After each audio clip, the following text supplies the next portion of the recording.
So, what's up mga ka-acid? Andito naman si Cardo Talisay mga ka-acid. So, ang vlog natin ngayon ay tungkol sa hindi nakakamatay ang acid reflux. Yan ang vlog natin ngayon mga ka-acid.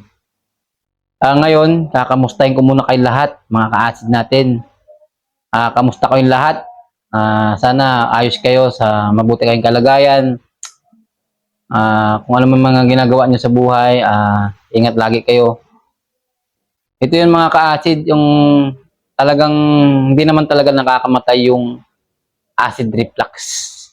Pero talagang pahihirapan ka. Lalo na yung nasa gitna ka, nasa kalagitnaan ka, yung baguhan ka pa lang sa acid reflux. Talagang mahirap talaga. Talagang isusumpa mo na yung sakit na yan. Kasi marami ka talagang mararamdaman ng mga sakit, sakit sa ulo, sakit sa tiyan, sakit sa dibdib, sakit sa likod, sakit sa basta lahat ng masasakit, andyan na lahat. Para ka ng matanda na 80 70 to 80 years old, parang ganun ang naranasan ko dyan. Kaya pagka lalo na yung nasa kalagitnaan dyan na napakahirap talaga na parang ayaw mo nang maulit yung mga naranasan mo. Lalo na ako, parang napakahirap talaga. Pero hindi talaga siya nakakamatay yung acid reflux mga ka-acid. Walang namamatay sa acid reflux. Lalo na kung susundin mo yung mga method at change lifestyle. Kailangan talaga dyan mag-ano ka ng magpalit ka ng mga lifestyle mo dati. Kung nagpupuyat ka dati, matulog ka ng maaga. Kung nagpapalipas ka naman ng gutom, siyempre kailangan kumain ka ng tamang oras. Yan yung mga ka-acid. Pero hindi talaga nakakamatay ang acid reflux kasi marami na rin akong nakausap na nangyari nga sa kanila at nangyari din sa atin. Siyempre hanggang ngayon buhay pa naman tayo. Kaya walang namamatay dyan. Ang dyan, yung nervyos. Kontrolin yung takot. Yung takot mo sa yung kaba, yung dibdib.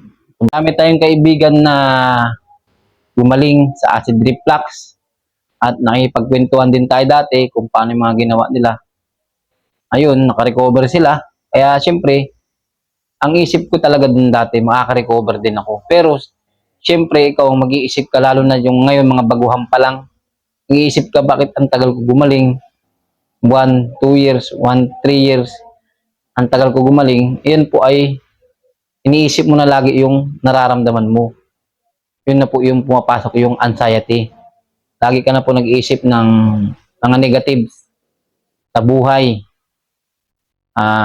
Yun, kaya dapat talaga tanggapin mo lang. Huwag ka na mag-isip ng mga negative acid para hindi siya lumala. Ayun, marami tayong kaibigan na yun nga, maraming gumaling kaya naisip ko dati gagaling din ako. Kaya kayong mga nanonood na bago pa lang sa acid reflux at mga hindi pa gumaling, gagaling din kayo. Mawawala din yung nararamdaman na mga sakit nyo sa tiyan, sakit nyo sa dibdib, sakit nyo sa bara sa lalamunan. Kasi sa akin, nawala naman lahat eh. Ibig sabihin, mawawala din sa inyo mga ka-acid. Kaya huwag kayong mag-alala dyan.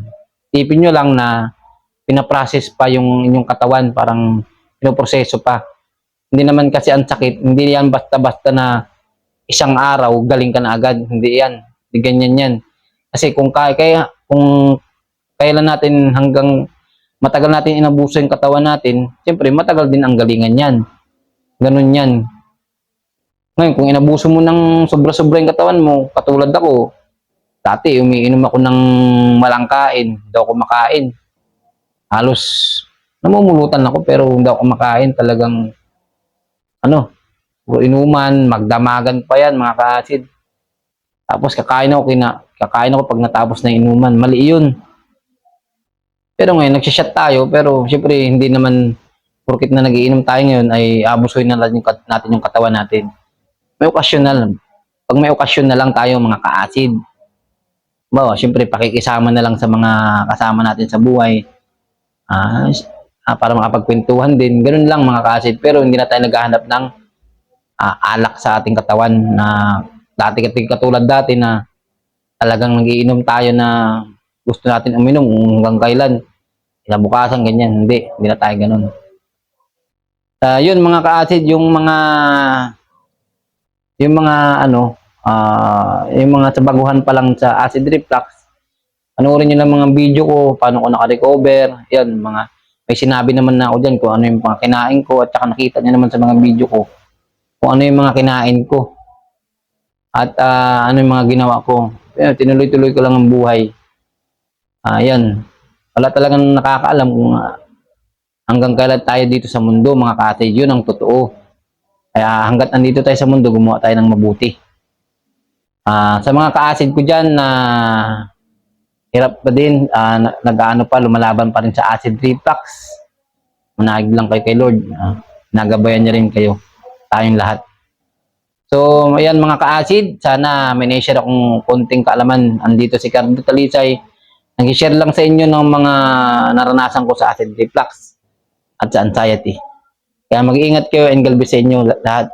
Cardo Talisay mga ka-acid.